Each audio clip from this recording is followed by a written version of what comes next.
This is Uncle Ruckus. No relation. I'm a very spiritual person. I start out each day thanking the man for the sunrise, for the land I walk on, for the air I breathe, and for this show, the Era of Reconstruction. So glad to have you on board. Welcome to the Era of Reconstruction with your host, Darren Williams. I'm your temporary host, Autry J. Pruitt. This is Monday, October 5th, 2020. We've got a lot of things we're going to talk to you about today. Darren is joining us in by phone call, and we cannot forget the venerable, the one and only, here in all of her glory and honor, the magical AJ Swenson. Yes, on the most important day ever. Way more important than November 3rd. Isn't it your birthday? Yes. It's her birthday. It's a birthday. Oh my gosh, I forgot to have a happy birthday song for you. Did you not know that, Autry? No, I didn't. I barely remember. We were busy, so we barely remembered. As I said, I'm your temporary host until we get things ironed out. Darren is normally in our DC office, AK. Right. Baltimore, the Maryland. The secret super secret bunker that I'm in because after a couple of these shows, people have been complaining and saying they don't appreciate how we're very candid, how we're very honest, how we're very much Trump supporters, and how Trump is going to win re-election whether he has the COVID virus or not. So that's the bottom line. What's going on here? That's the bottom line. We're doing that. We're going to get into, speaking of COVID real quick, I think this dovetails with what Darren wanted to lead off with. I was talking about the POTUS, the virus. I had a problem with, I don't know about how I feel about everybody just, do you have a right to all the president's personal health information? That was my question. Does America, do you have a right to every little, he peed sideways. His pee was 3 degrees more yellow than the pee was the day before. Do we have a right to all that? You can't bring his pee up because that brings up the whole thing. With the dossier, I figure, hey, it's all on the table now. Piss, whatever you got, it's on the table. Exactly. I think it leads to the fact that he is a Republican candidate. And when it comes to the media, we know the media are radical leftists. And when it comes to Republicans, they want to know everything. Like you said, which way you scratched your behind. Now, if Joe Biden were to catch it, you probably wouldn't even know unless the man was pushing up daisies. But it shows how desperate they are. That they need or want to win this election. And so if they had the thing in the bag, if they knew, hey, listen, we're not worried, we got Joe Biden, we got Kamala Harris, if they thought that these people were going to carry them through the finish line, they wouldn't be worried about Trump. They wouldn't be worried about what's going on. In the sense of a general concern, but they're painting it like I said, like the man is about to enter into the cemetery. So it's interesting to see how they are acting right now. Yeah, it's interesting. Yeah. But this is a thing that I find interesting. There's a story, a CNN story, and It goes on. It says the latest on Trump's COVID-19 diagnosis, and I think I just forwarded this to you. And it says Trump was demanding to return to the White House Sunday. On Sunday, sources say demanding to return to the White House. It's like this guy is like a little kid. They're making him out, and he's throwing a temper tantrum because he can't get back to work. Where was this story? This is in the. This just released at 2:04. I just emailed it to you. You should have it by now. Okay. But it's CNN Politics. The latest on Trump's COVID-19 diagnosis. Donald Trump has demanded to go back to the White House on Sunday. Two sources familiar with the situation told CNN.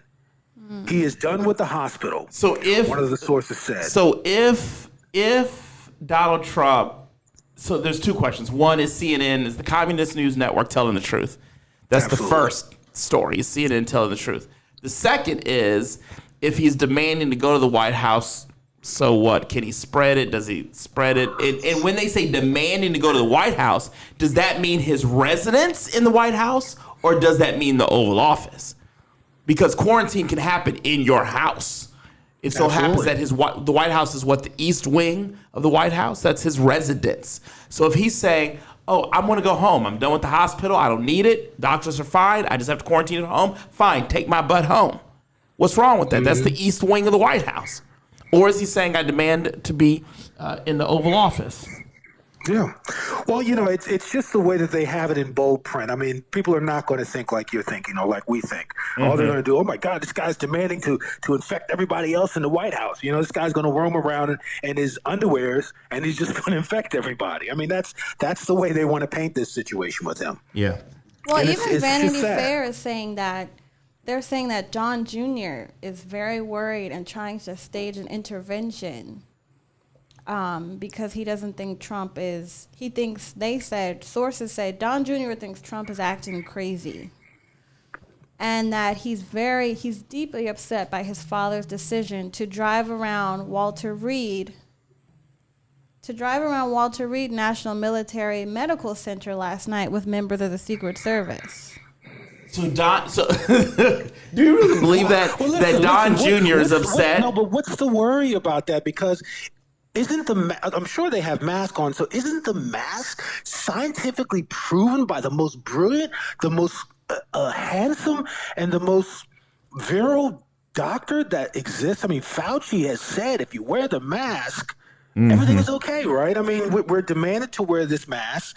We're demanded to social distance. So if he's wearing the mask and then, his Secret Service is wearing the mask and everyone is wearing the mask, then what's the problem here? Yeah. I mean, are we like, is there two different sides of looking at this when it comes to Republicans and Democrats, or does this work for everybody? Or does this even work? I mean, is the mask scientifically proven, to stop COVID?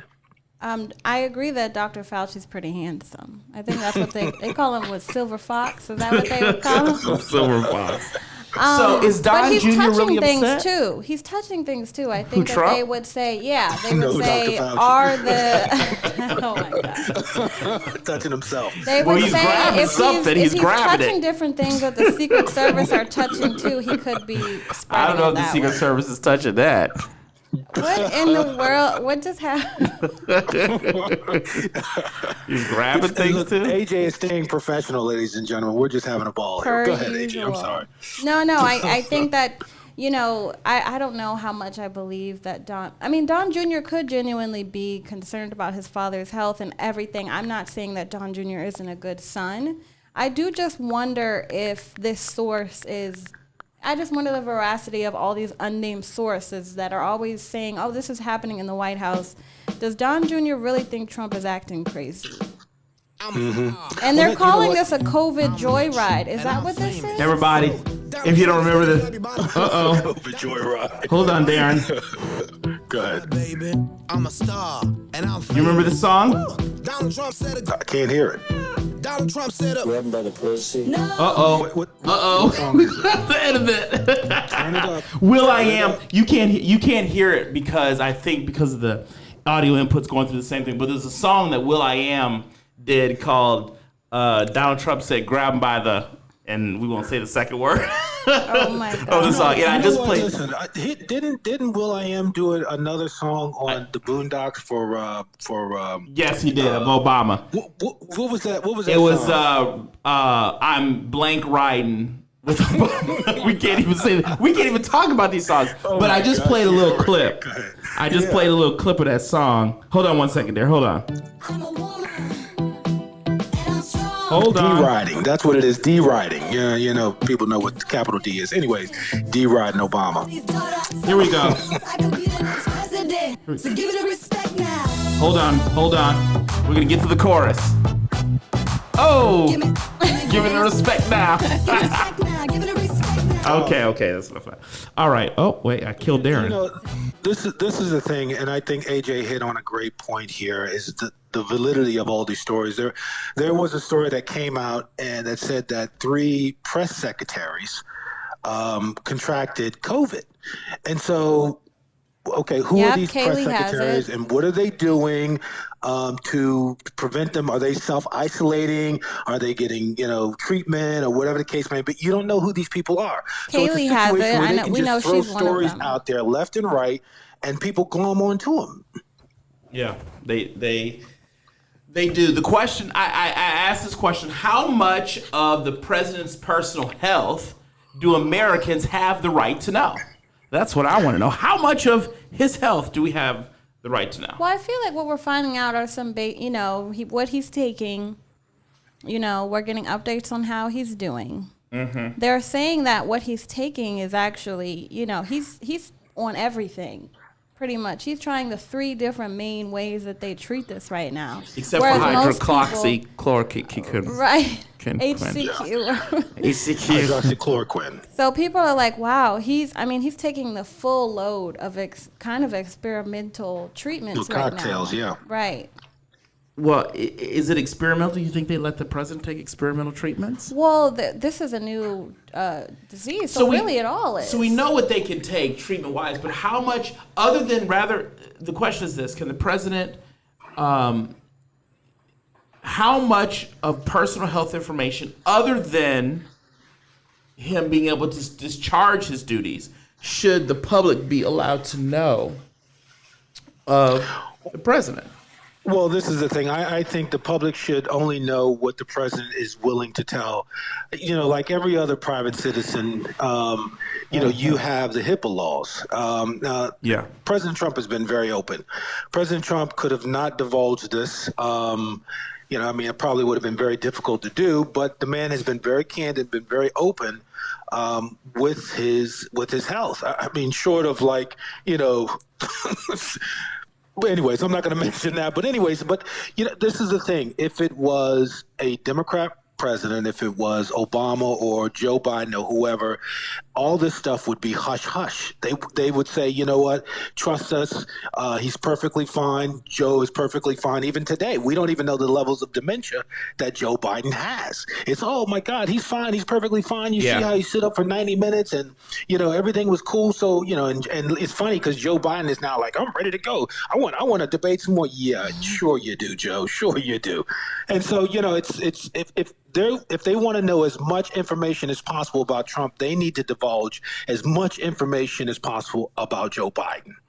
And that would be probably Joe Biden didn't disastrous. test positive. So let me read you a couple things of what some people... No. I'm talking about him having advanced stages of dementia. I'm talking about sundowning. I'm talking about why he closes his campaign We don't know at Trump's other health 9:30 in the morning, each and every morning. Who does that? We don't know Trump's other health issues. We just know he has COVID. No, I understand that. But what Audrey is asking is how much of the president's health needs to be divulged. And so it's a fair statement or a question to ask. What about Joe Biden? He's looking to be the president. We need to know as much of his health history as we're trying to get Trump's. So, you got to compare apples to apples, and they're not. That's not what they're doing. So this is go ahead. So this is what we have. This is what we have. This is what a couple of people are saying. None of us need a bunch of experts to know following. The president should not be going back to the White House now. Why would he go back if he did? By the way, the Wall Street Journal, the Washington Post, the New York Times are all reporting that the president is bored at the hospital and doesn't like the TV coverage. Or what could happen if he didn't go back. On the last point, advisors are also troubled by the doctor's prediction that they might release him on Monday because if they do not, it would signal that the president's not doing as well as indicated. And then Boston University School of Medicine Joshua Barco said the decision whether to discharge the president should not just be about his condition, but also about the White House staff, including cooks, butlers, housekeepers, and other personnel who works in the building. When it comes to infectious diseases like COVID-19, he said we want them to make sure we have a place for someone that is not only safe for them, but also safe for them to isolate so they won't infect other people. What are the protections for the people who have to care for this elderly man? This is what they said. This is crazy. The way they word this stuff, who probably won't isolate and won't wearing a mask. And then we have a couple more. He is isolating. He's isolating now. Dr. Leanna Wynn, if the president was brought, no, they're saying that once they release him to the East Wing, he wouldn't isolate. If the president was brought into the hospital for closer monitoring, what sense does it make to discharge him just before the time period that potentially is the most fraught? And then William Schaffner, professor of infectious diseases at Vanderbilt, said, absolutely not. This is to the question, should the president go back to the White House right now? Absolutely not. According to Washington Post, Dr. William Schaffner said, the idea of sending Trump back to the White House, I will bet dollars to donuts the president's political aides who are talking about discharge, not his doctors. So, well, the medicine has been politicized, and so I'm sure they found a bunch of quack doctors. These aren't quacks. No. We cannot say that, man. We cannot say these guys are quacks. These people are leaders in their field. I'm not talking about them with their profession. I'm talking about their hatred or possible hatred or dislike or whatever you want to call it for President Trump. And so they find these guys, to spew out this information. Why they couldn't find someone that spoke positively? I mean, there's a narrative that they're attempting to create here. We all know this. Well, I think the point they're trying to make is he definitely, I don't care if he is feeling better, he can't come back to the White House yet. What they need to do is set up a little office for him at Walter Reed. If he doesn't want to, he probably doesn't want to be laying in a hotel bed. So you better put a desk in there. I don't agree with that. I don't agree with that. I think he should go back to the White House. What? He is He's the commander in chief. And listen, if a person at the White House is not comfortable with the president being there, then they can take, they can work remotely. I don't know. But the point is, he needs to be back in the White House. That shows strength. That shows authority. That doesn't show strength. That shows. Listen, let me ask you this question. Is it because of the nature of the disease? What if he had the plague? You're asking me or you're asking AJ? I'm asking you, Darren, because you're the one sipping on that coffee. It's good too. Yeah, listen, if he had the plague, I mean, what, the bubonic plague? Are you talking about leprosy? I mean, what either one of them. Are you talking about? In other words, in what degree do we say the president? First of all, number one, the president can run the country from anywhere on the planet, especially now. Well, yes, he Number can. two, if he has a disease that can be spread easily, is it one, politically viable for him to go back? Two, is it, because people like me and you, I don't care if he goes back or stays, I'm supporting President Trump. That's not changing anything. And the people that hate him are going to hate him the rest if he goes back or stays. But let's talk about politically that 10% that still waver. And then two, what is the right thing to do? Is it right to go back to your house if you know you have this and infect or potentially infect the people that are caring for you? Well, listen, I think you made a good point in the beginning when you said that they could basically have him at his house, his residence in the White House, or build up a type of, closed off area to where he can work and it can be shown that the man is busy doing his day-to-day operations. I mean, he doesn't, this is the thing. I believe this is an optics thing. To see the man in the White House, whether he's healthy or sick, is a lot better to see them than to seeing the man in the hospital. Let's talk whether about he's healthy or sick. Well, like I said, they can set something up in the White House to where he's closed off from everybody. That's perfectly fine. But I still stand behind my point. He needs to be in that White House. That's his home. That's his strength. That's his power. Not in some hospital. So you're saying okay. Go ahead. I think this comes to the issue of how I guess how men view the doctor or how men view being medicalized or whatever, as if it's some weakness to understand that you probably need to continue treatment. You still need to be monitored by doctors, and the best place for you to do that is at the hospital. To me, it's just, there are just some things that are just, no matter who you are, there's just certain common sense things you do. Boris Johnson seemed like he was getting better. And then all of a sudden it really hit him when he had COVID. Do you succumb to the fear? Let me answer AJ. I agree with you. He could still, even though he seems like he's getting better, and we all, our thoughts are, I don't know about thoughts, but our prayers, our 100% of our prayers are for him to get better and to get better quickly. Except for liberals, please make that note. Go ahead. Well, their thoughts are, if they believe, whatever. But, this idea that he needs to portray strength rather than he needs to focus on getting better and coming back 100% is I don't know, it's counterintuitive, counterproductive. I'm just trying to, I don't get it. Okay. Do we live in let fear? Me interject with what she's saying. I could understand that What's if fear? he was That's an just- everyday normal citizen. But this man He's is a the most human powerful. being still. This man is the most powerful individual in the world. He would have the best doctors surrounding him. He would have the most advanced technology that's necessary At for Walter wherever he Reed. goes. If he goes to That's a where they bathroom, they are. would have technology in the bathroom. So my point being is that they can create a whole world around 2 him. weeks, that's He's it. not limited. You're quarantined for 2 weeks. 2 weeks. You work from Walter Reed. You stay there. You get your work done. You show the American people you're taking it seriously. You're doing everything you can to get back at 100% for them. You're listening to your doctors as they should listen to their doctors. You're properly quarantining, thinking of your staff, putting them first. This is leadership to me. AJ, you sound like somebody's mother.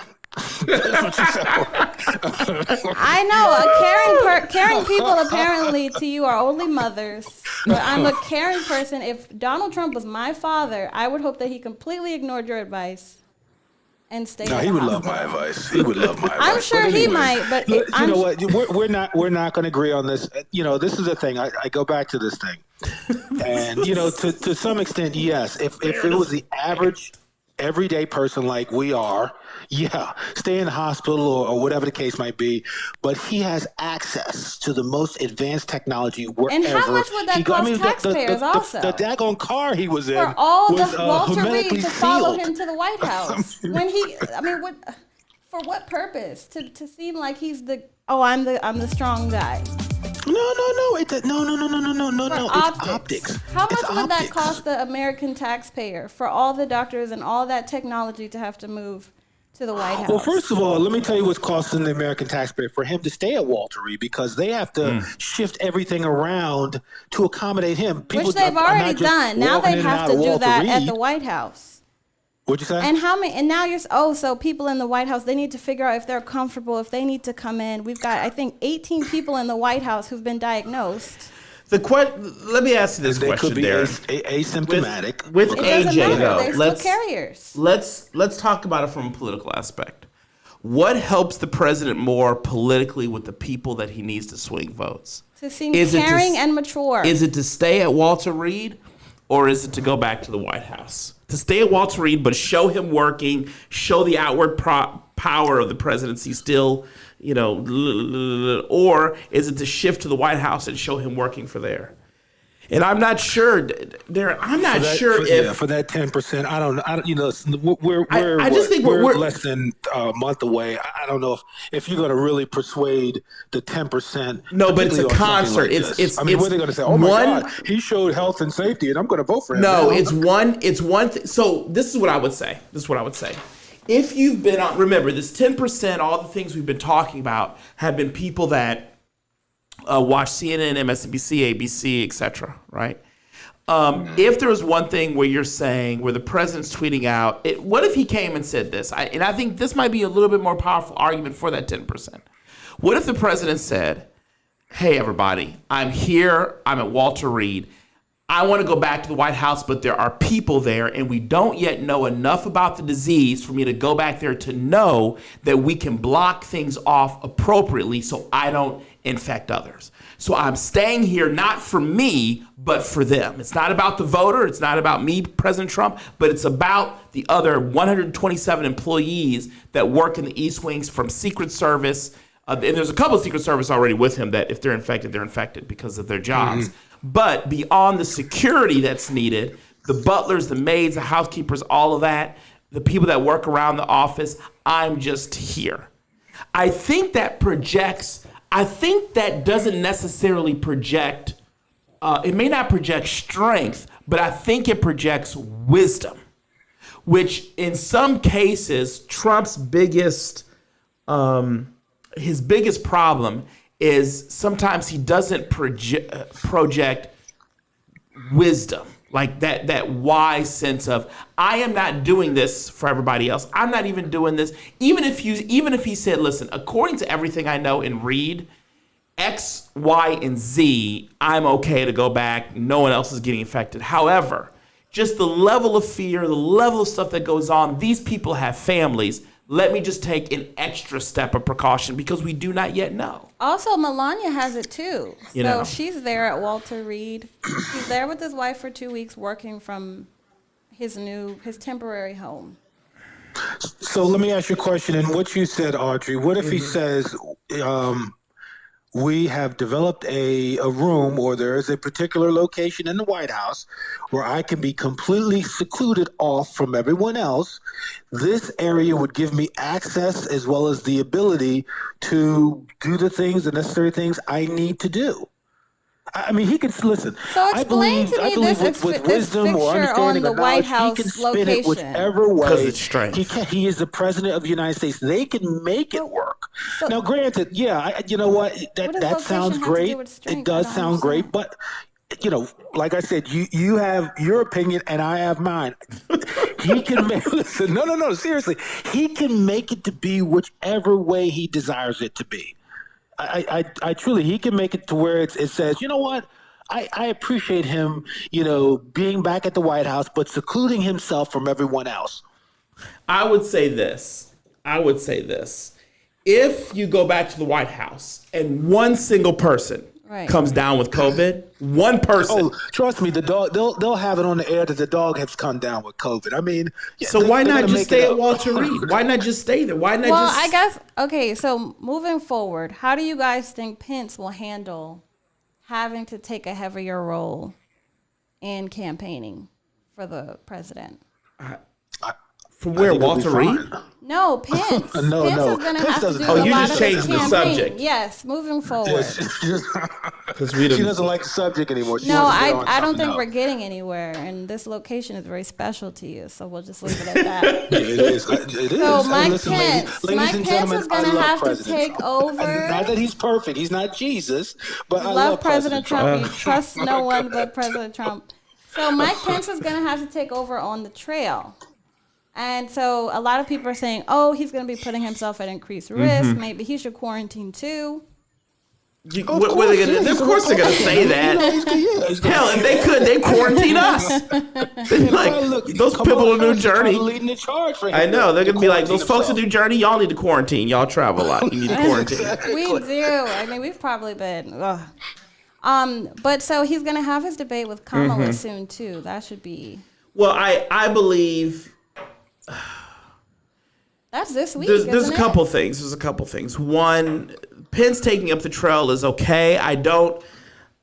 Trump was his primary campaigner, not Pence. So I think there's a little bit of a problematic shift. I think this could be good for Trump in the sense, if Trump basically just stepped back for about a week and a half, and then came out the gate flying. So let Pence come in with his more traditional low-key type of campaigning, heavy push, heavy talk.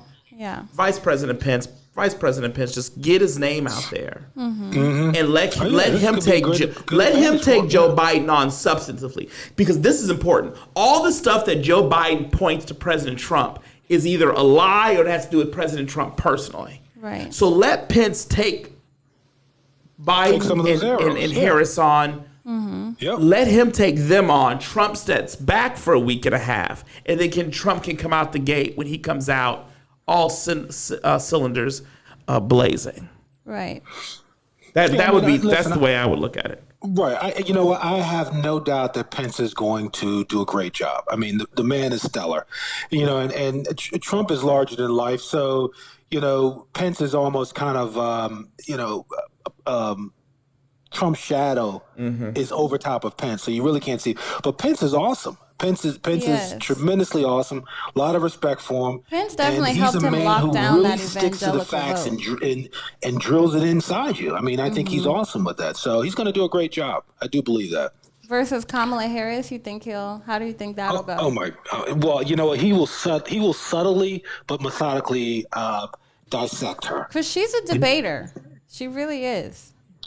That is one of her strong Really? points. If she was such a debater, she wouldn't have dropped out of the primary before a single vote was cast. She's really a debater. Well, I think those short term, I don't think that was those short term segments that she had. Those aren't always her best. But if you see her on the House floor questioning people, she's like. On the Senate floor, you mean? I mean the Senate floor in those different committees she's in.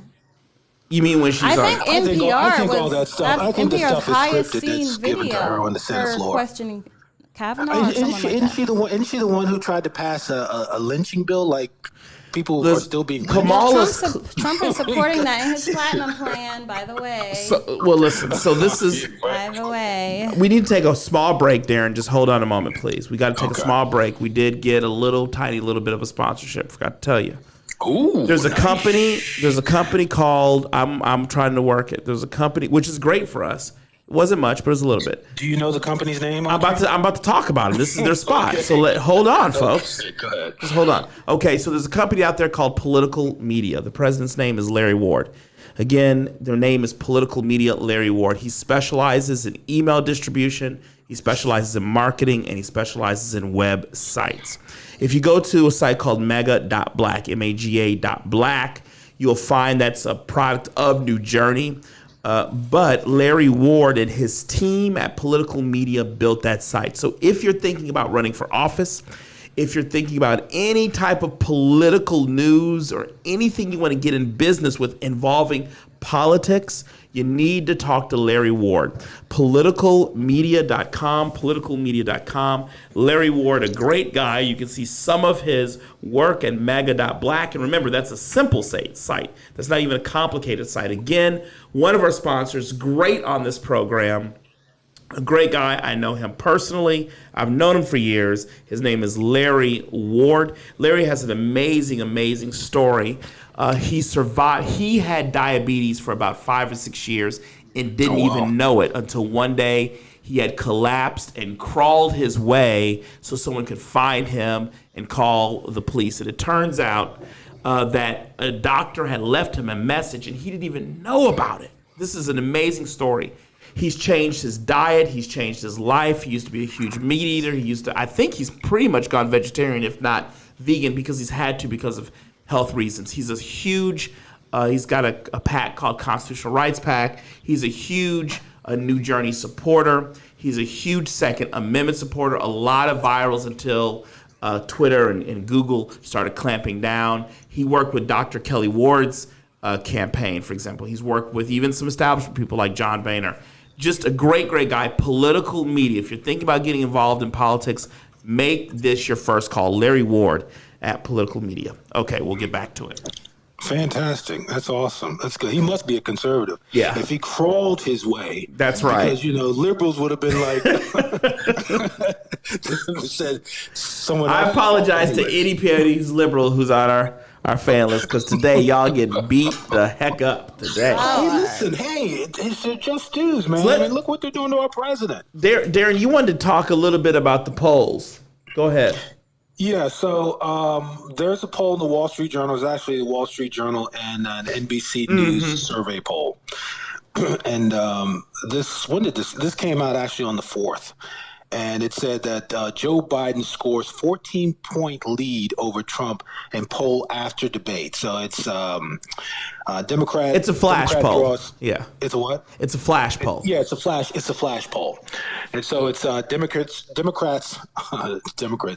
Democrats draw support of 53% of registered voters as GOP incumbent backing falls to 39%.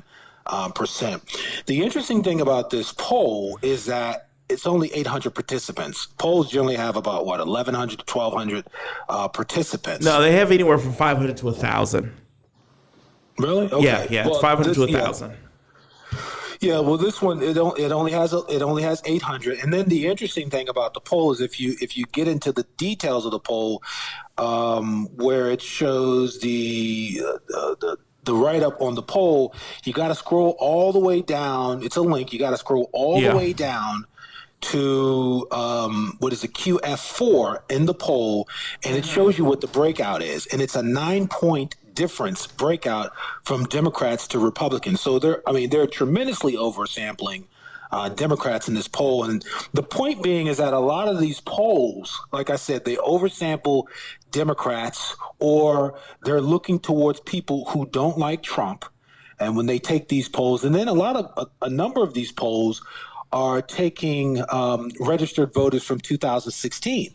Now, we know that from 2016 onward, Trump has had an amazing increase in registered Republicans. And The I don't GOP, think they're taking those things in consideration. There's a problem with your methodology. Let me tell you the problems. First problem is registered voters. So a poll, the best polls historically have taken into account the registered. The best predictor of who is going to vote is who previously voted.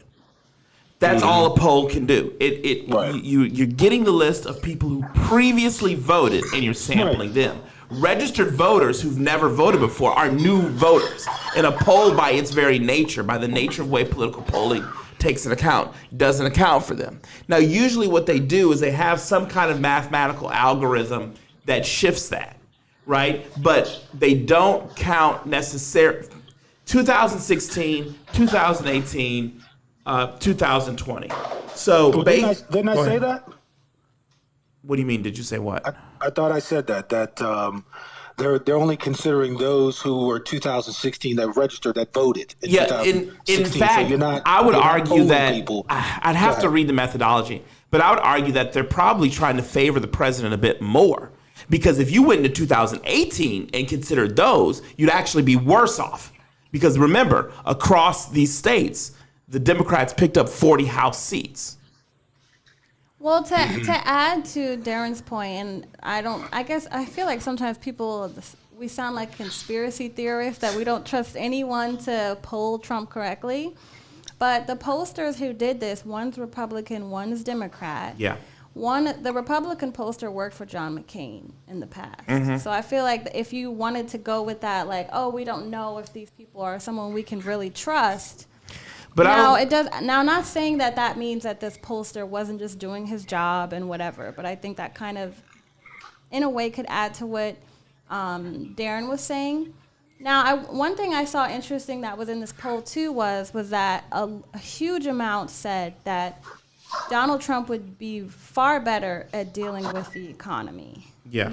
That's always been high. And the funny thing is that the vast majority almost similarly said that Joe Biden would be better at dealing with the coronavirus. So I think that's the interesting thing. People, their trust in both of the candidates varies based on the issue.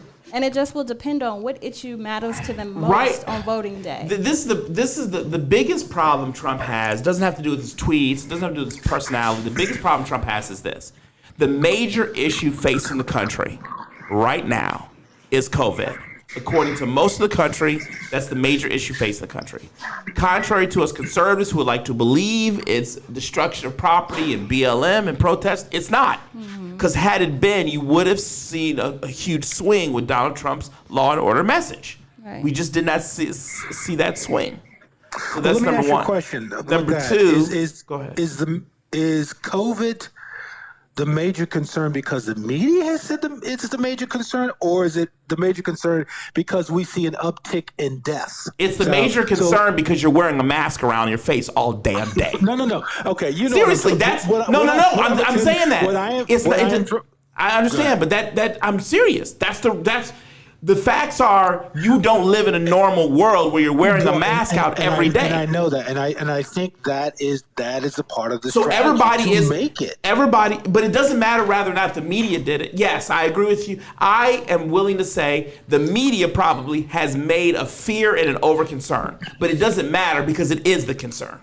I deal with the reality on the ground as it is. Right. One's perception becomes one's reality. I get it. Exactly. And so the bottom line, and I would I'll go so far to say, listen, a disease that's killed anywhere from 1 million people to 6 million people worldwide isn't necessarily isn't necessarily something that the media made up. I mean, corona is a big concern, particularly if you're over the age of 65 or 60, excuse me. Who are a large amount of the voting bloc. It's a big concern. So the facts are, and the president has it. I mean, the president, has it. You saw people weren't worried about the protests at the White House steps because they knew that wasn't coming over the White House gates, because if they did, they'd be shot. But Corona, the Secret Service can't protect against. So that's just where we are is the major concern. And I think that is, if President Trump was to lose, I don't think it's because of immigration. I don't think it's because of the economy. I don't think it's because of criminal justice. I don't think it's because he's racist. Honestly, it's because no matter who is president, this is what's really key. I don't care if it was Obama. No matter who was president, they would have in some form or fashion mismanaged the disease from the beginning, right? So let's say it would have been Obama or someone from the left. I can almost guarantee you they would have went way overboard. They would have locked down the country, and the economy would have been utterly destroyed, and they would have been voted out. So the real question is, it hinges on this. Every election has one overarching issue. It's like Ronald Reagan's second term. Are you better off before than you were the previous 4 years than you were the prior 4 years before that? Clinton was, hey, we need some hope. We need some hope. Obama's was, hey, there's enough of you marginalized out there. You got to bring in some change. Trump's first election was, hey, this crony government is obviously not for you. Because all the change you hoped for under Obama didn't happen. And look at Hillary. She's a part of this crony government. And I think this time around is, hey, COVID has come in and ravages us, and because this is what Joe Biden is saying, and because it's such chaos over that White House, that's why the disease is mismanaged. That is his main argument. And by the way, that's why his campaign is much smarter than Hillary. That's why he's attaching the healthcare argument. That's why he's going after. It's not about Obamacare. He's making the healthcare argument because it attaches to the Corona argument. Well, of course, yeah. So it is a smart place. So the question, if you believe the election is about coronavirus, and this is my thing. I love President Trump. I support President Trump. But I need the people who criticize me. I need you to understand. This is Autry. I need you to understand. My issue with President Trump is that Corona is not about how he handled Corona. Any president would have effed this up one way or another. Any president would have. Because there was no good decision to be made. You lock down the country, you destroy the economy, eradicate Corona, and then people are suffering from depression, and you have an economy and no jobs. You do what sort of try to play both sides of it like Trump did, spikes, downs, ups, downs. He tried to leave it up to states. It doesn't quite get handled. We're still dealing with it almost 6 months now, and that's it. Or you kept it open, deaths would have been everywhere, economy would have been great, but everything else would have been crushed.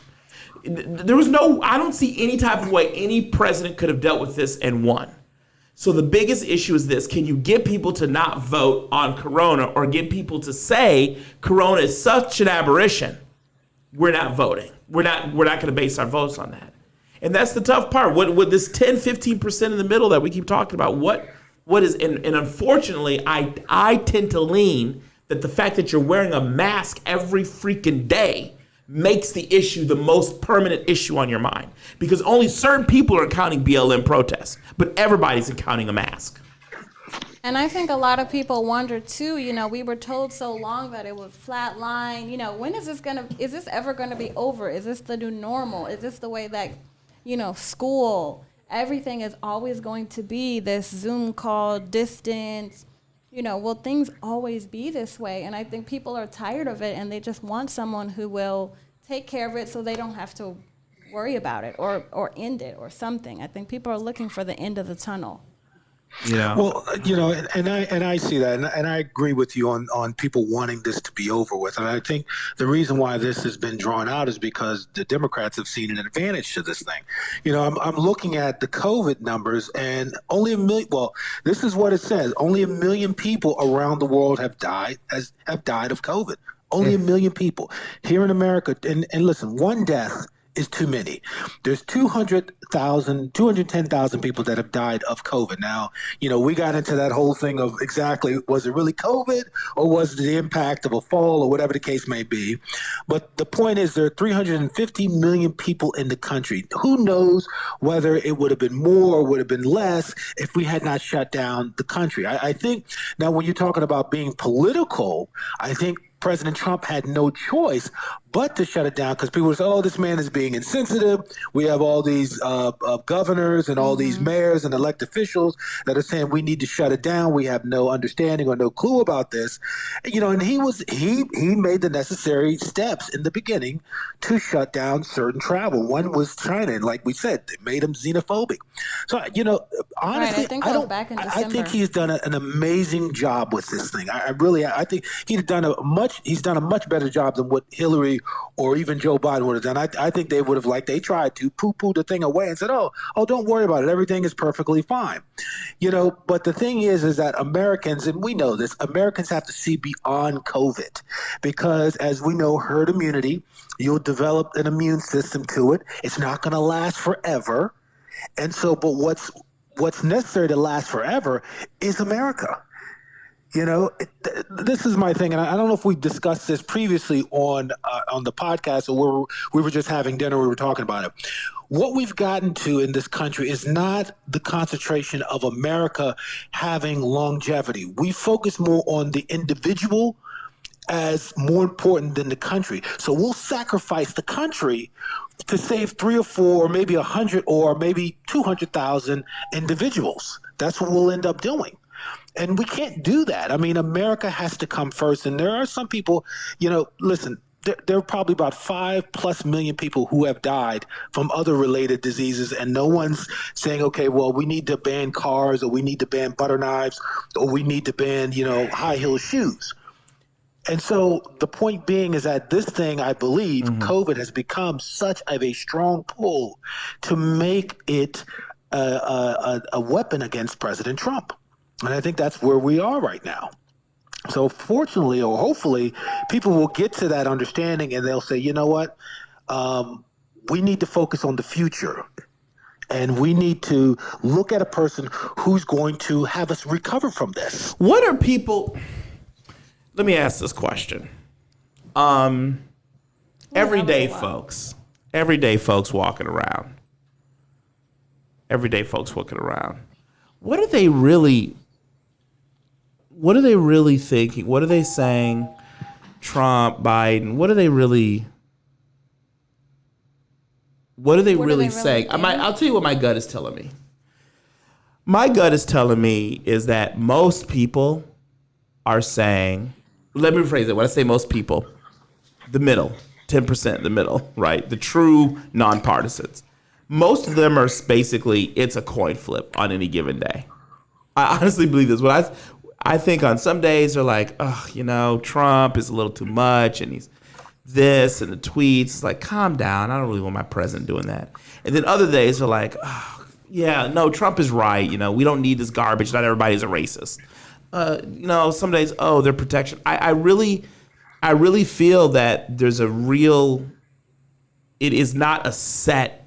It wasn't like Hillary. I felt Hillary was a set venue once you decided. I feel that the undecideds here go back and forth. Now, the polling doesn't indicate that, by the way. I'm just telling you what I think instinctually. The polling indicates pretty solid since they started doing it that Biden was on a one-way trajectory to winning this thing. Right. But I'm just saying the undecideds, I sort of feel like some days it's up, some days it's down.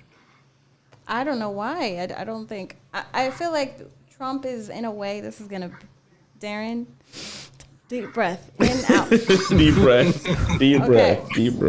I feel like Trump is kind of in the Hillary position where what do you mean? He's such a polarizing figure. The people that love him. I would talk to Hillary supporters and I would just be like, I don't get it. Like, what, I think Hillary had far few. Hillary had far less accomplishments. She had been in positions, but what did you accomplish? But I think as far as the polarizing character that she was, we kind of see Trump in that position, not as bad as her. I mean, Hillary has bodies.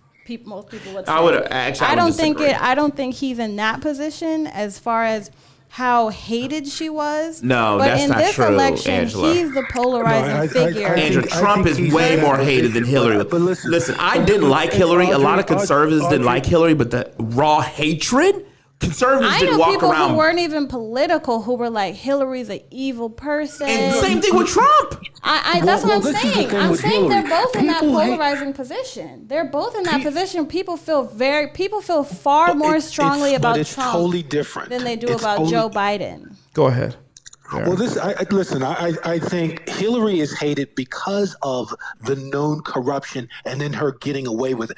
It's a legitimate hate. Well, I don't want to say it's a legitimate hatred, but it's a legitimate hatred for what she's done. Let's put it that way. Yeah. Okay, but for Trump, none of this stuff is legitimate. Well, let's say I'm this. not saying that I agree. I'm saying who's in the polarizing position this time. Who's that person? Hillary's hatred built up over 25 years. Mm-hmm. Trump's hatred was built in about 3 years. In about 3 years. And let me tell you something. And that Russian collusion thing, which was a total lie, was the catalyst to move everything in the direction. I actually don't think so. These are things that all of us know. These are things that we know. I don't think that's true. But if we talk about who's the one in the polarizing position that people feel the strongest against this time around, it is definitely. I don't think Russian collusion built up the hatred. They're not voting for Biden. They're voting against Trump. I mean, that's enough. That's enough. I don't think the Russian collusion built up the hatred against Trump. The narrative. There's 3 things that I believe built up Trump's hatred. Or hatred for Trump. The first thing was the some of them are good people line. You know, they're bringing the rapists and the murderers and this. That built up hatred. And then Trump did little things here and there that echoed this that echoed and he did either speaking mishaps or things that were easily for the media to turn. He did little things here and there which solidified that hatred, right? So Trump began his race with something that the media could grasp and say, oh, he's racist. So that one. Then that was culminated in Black Lives Matter. So I believe that's the first thing. Then the thing with women that solidified the hatred, you had 2 things. You had grab 'em, the thing on tape, which even the women that said they voted for him, that was in their minds like, okay, bro, that was a while ago. We're giving you a pass. So make sure you don't do anything else that makes us think you're still that same person. And then 2, you had his abortion comment with Chris Matthews, where he said maybe we should put him in jail or do something, right? So that's the second thing. So those are 2 things right there. And then third was just his demeanor overall, particularly online with Twitter. I actually don't think most people cared about him saying stuff in person. It was some of the stuff and how it was said and tweeted out and rockiness on Twitter. For example, you would see things like, well, I don't know if I'm gonna if the election is legitimate. Language that was vague, or those are the things that ferment his hatred. I don't think Russian collusion did it. Small things, those were small things that lasted maybe about, I don't know, 2 or 3 weeks. Maybe let me tell you this. Cycle, it's because when I look at the data, yes, almost 3 years. No, but that doesn't matter because most people, when I'm looking at the data and they're doing they do these polls and they say, what do you remember about Trump? What is it? They remember grab him by the cat, right? They remember the abortion comment. They remember some are good on both sides. This last one I saw, I forgot where I saw it. Maybe it was the Journal. The last one I saw a couple of weeks ago, they were talking about Trump and what do you remember Trump saying? Nobody even mentioned Russian collusion. Nobody even mentioned that. Well, the interesting thing was that during that investigation, his approval rating was going up. It was wasn't because going it was down. because everybody realized there was nothing there. At the end of the day, Bob Mueller got in front of that committee, and his dementia and old age showed. You know, it was like blah, blah, blah, blah. Jerry Nadler was doing nothing. Adam Bug-Eyed Schiff looked like a joke, and Nancy Pelosi was an old raggedy white woman. Oh my God! This is how it looked. I mean, Maxine Waters was an old, and her being out. Oh, she was an old raggedy black lady, right? That's what that was the intake. The electorate, at the beginning, the electorate cared. And then all of a sudden, when the report came out, it was nothing there. And the three biggest people that added to that were Van Jones, when he said this is a nothing burger, was on Fox, it was a former Fox lady, Megyn Kelly, when she said, oh, this is nothing. I mean, in NPR. I mean, they added to it. So Russian collusion went on for 3 years, but it wasn't the primary thing that stuck out. And Trump's message that this was a hoax and a witch hunt, that resonated. I don't think people said it was a hoax or witch hunt, but everybody basically said Trump didn't do anything. So, I mean, after that, he was actually in a really good place as far as people saying, you know what, he's John right. McCain. The media is against And then him. my third thing was John McCain. That veterans thing that he said about John McCain in the very beginning of his campaign, that ruffled a lot of feathers. That roughed a crap load of feathers. Are we talking about the 10% or the pure out? No, I'm talking about the 10%. I'm talking about the people in the middle when they're thinking about listen, by far and large, the biggest predictor of whether or not you're going to vote for a person is this question: does this person have Donald empathy Trump for said me he's like me? leaving Walter Reed today. So Donald Trump said he's leaving Walter Reed. Feeling really good. Don't be afraid of COVID. Don't let it dominate your life. We have developed, under the Trump administration, some really great drugs and knowledge. I feel better than I did 20 years ago. Okay, so hopefully he can campaign and look better than 20 years Trump ago. COVID hoax is trending. Oh, so let me is it beating out the Proud Boys? They're saying The that hashtag he's Boys? lying, I think. That They're he saying has that, they're COVID. saying have taken over. they're saying that he's lying and he has COVID. Right. Or they're saying how he said COVID was originally a hoax. They're alleging he said that. But the problem is this too. You got to be so. Let me tell you, the biggest problem with the I don't care about the Democrats, right? I don't care about Biden. This is why I'm critical of the Trump people, because I don't care about Biden's folks. I care about what Trump is doing. So this is how I look at it. The biggest thing is messaging. You develop a message, and every surrogate, every outlet, everything you do centers around pumping that message out for a week, 2 weeks, 3 weeks, or a month. That's the way you get out messaging. I used to do radio back in the day, and when I did radio, they said by the time you thought you were tired of somebody saying it, just about 1% of the people have heard you said it. That's why when you hear stump speeches, politics, if you really if you're a political junkie, you'll notice that politicians say the same doggone thing afterwards. And when politicians got into trouble, is because they become bored with the words that they're saying, and they venture off. Bill Clinton, this happened with. Trump, this has happened with. Obama was actually pretty good at staying on his team. Axelrod and them were pretty good at staying on message. But when Obama did get in trouble, like you didn't build that, it's because he varied off the damn speech.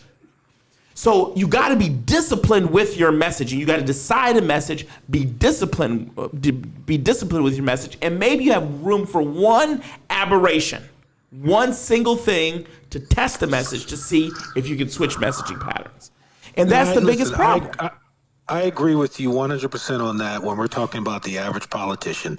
But President Trump, as we know, is not a politician. This is the problem, he's man. Kind of molded and shaped himself in some aspects. But then listen, but it's not about Trump is going to come out. Darren, This is not about the politician. That's the problem with every Trump person. You're making about Trump. Who gives a shit about Donald fucking Trump? It's not about the politician. Bleep, bleep. It's about the person that's listening to the politician, right? Who cares about, it's not about who Trump is. It's about how people digest your messages.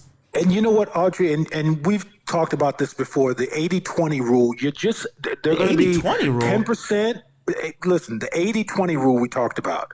What is? But it can apply to this situation where there's going to be 10% where you're just not going to be able to win them. And so what does Trump do? He focuses on the base. Now, whether that's good or bad or indifferent, that's I don't even think he focuses on the base. I honestly don't.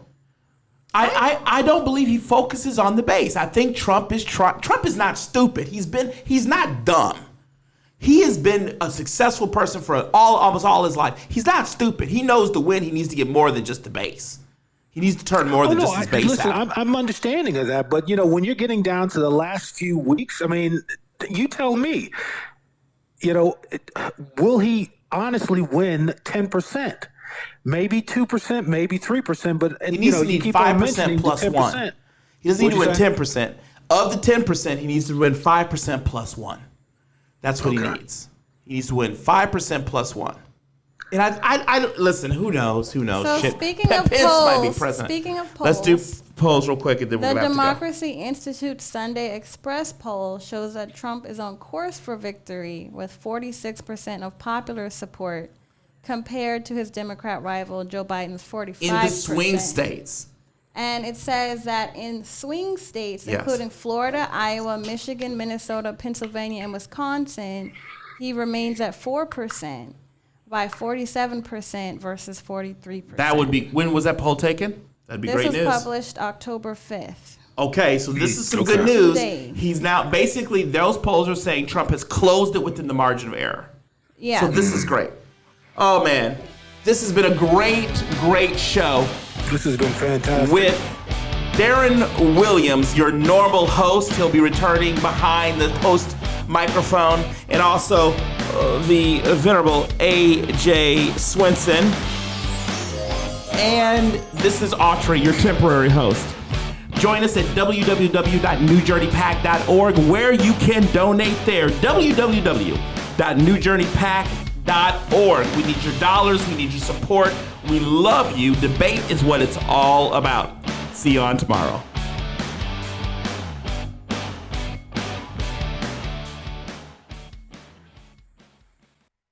Uncle Ruckus again. No relation. This podcast is paid for by the New Journey PAC and not authorized by any candidate or candidates committee.